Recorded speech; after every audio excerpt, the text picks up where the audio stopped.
Assalamualaikum warahmatullahi wabarakatuh. Selamat pagi dan juga siang, teman-teman kelas A, B, dan H. Hari ini saya ingin memberikan tugas buat teman-teman semua untuk belajar secara online. Oke ya. Nah ini. Oke. Kenapa saya minta teman-teman untuk membuat tugas? Karena ini ada hasil review saya di minggu lalu.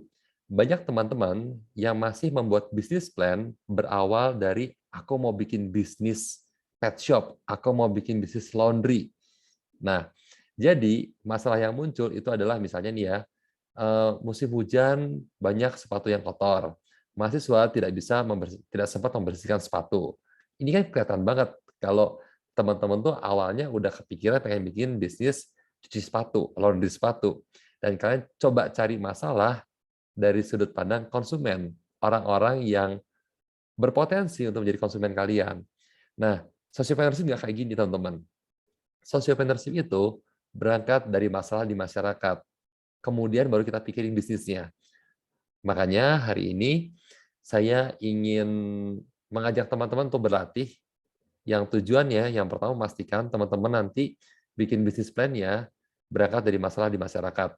Yang kedua, teman-teman berpikir secara strategis, secara secara taktis, tahap demi tahap harus benar. Makanya di sini nanti saya menyediakan 10 video yang berisi masalah di Indonesia dan juga ada tabel untuk teman-teman berlatih berpikir secara taktis. Jadi tugasnya yang pertama, teman-teman silakan bikin 10 tim. Jadi tiap kelas ya, kelas A, B, dan H, silakan bikin 10 tim. Tiap tim anggotanya maksimal 5 orang. 2 orang boleh, 3 orang boleh, 4 orang boleh, maksimal 5 orang. 6 orang nggak boleh. Terus kerjakan tugasnya, upload di MyClass, deadline-nya tanggal 28 Oktober 2022 jam 23.55. Cara mengerjakannya, pertama, pilih salah satu video di bawah ini. Jadi di bawah video saya ini udah ada 10 video, pilih salah satu. Satu tim satu video dan antar tim tidak boleh sama. Nah, ini ada 10 video, dipilih aja ya. Ini semua adalah 10 masalah di masyarakat. Khusus untuk teman-teman yang milih darurat sampah di Sungai Citarum, di situ sudah ada solusinya. Tapi jangan terjebak, teman-teman. Karena solusi yang ada di sini penurunan, jadi 10 dari ribuan tentara dilibatkan untuk membersihkan sampah dan juga ada LSM yang membuat bendungan. Dua solusi ini bersifat top down. Jadi saya minta teman-teman untuk semua kelompok ya membuat bisnis yang melibatkan masyarakat, memberdayakan masyarakat. Sedangkan yang ada di video darurat sampah di Citarum itu solusinya bersifat top down.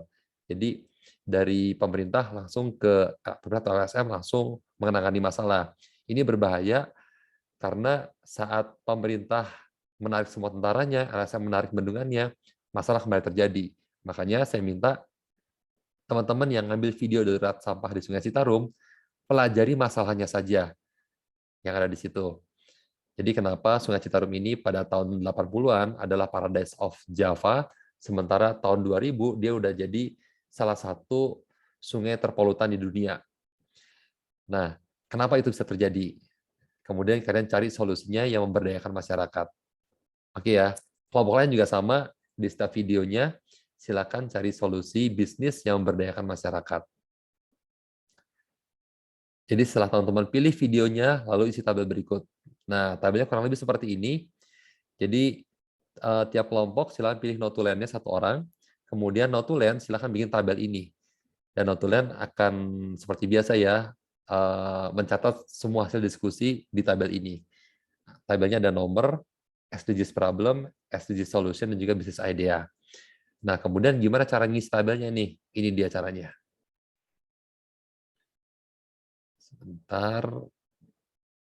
Ya.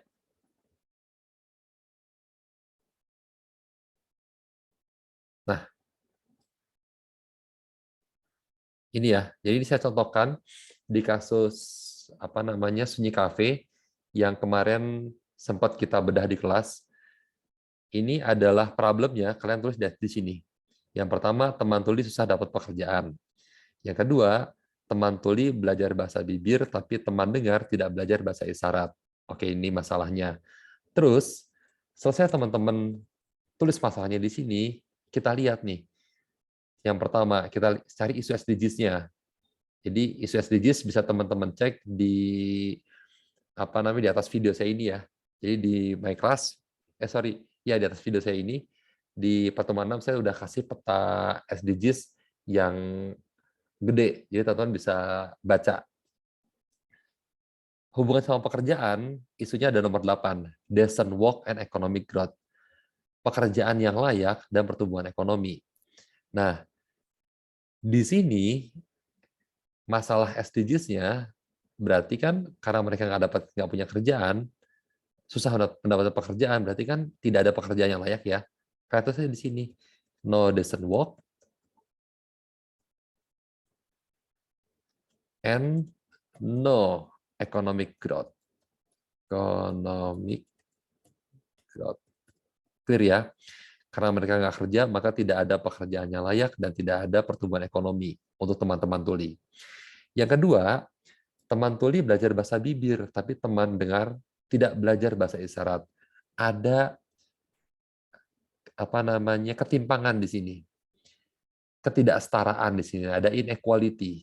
Nah, di sini isunya tentang inequality adalah reduce inequality, menghilangkan ketidaksetaraan, menghilangkan kesenjangan. Nah, berarti masalahnya di sini adalah inequality atau kesenjangan. Inequality. Gitu ya. Nah, teman tulis sudah dapat pekerjaan. Berarti kalau pekerjaan yang layak, di sini di kopas aja teman-teman. Kontrol copy, terus paste di sini. Nah, di sini berarti solusinya adalah kebalikan dari sini. Teman tuli mendapat pekerjaan, susahnya dihapus. Nah, gitu ya. Terus ini juga sama. Ini adalah kondisi yang problemnya, berarti solusinya adalah kondisi yang lebih positif. Kita paste aja, teman tuli belajar bahasa bibir, nah, tapi-nya dihilangin. Teman dengar, tidaknya dihilangin, belajar bahasa isyarat. Gitu ya. Kemudian, kita cari nih ide bisnis yang mengakomodir dua hal ini. Ide bisnis bisa apa saja. Yang jelas, kita harus bisa memodifikasi ide bisnis tersebut mengakomodir dua solusi ini. Nah, kalau kita lihat, bisnis idenya di sana kan ini ya.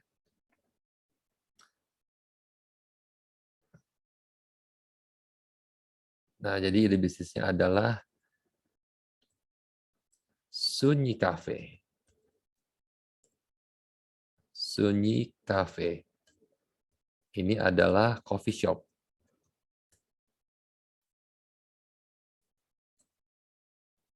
Nah, untuk mengakomodir yang pertama, teman tuli mendapat pekerjaan.